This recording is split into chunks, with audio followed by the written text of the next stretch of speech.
because software engineers are expensive. Yeah. And I just really like downsized it and made it efficient so it could run without me as much as possible. Most of my time was going into Skool. I would say maybe one day a week would go into consultant.com.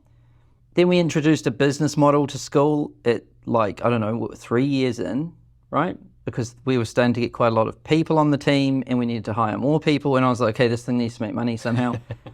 And then we added that, and then Skool started to grow, and I was like, okay, I can see how this will work now. Like, I'll be able to, I still couldn't actually make the gap.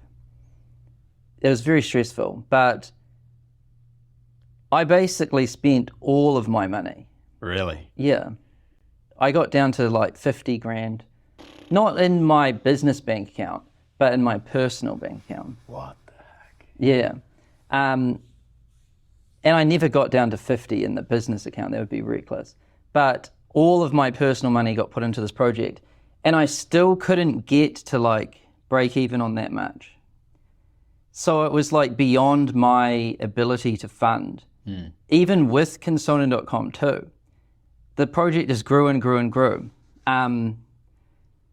So it was a real stressful time because I needed all of my time, so I couldn't even afford to do consultant.com.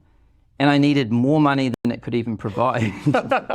And I was like, that was very stressful.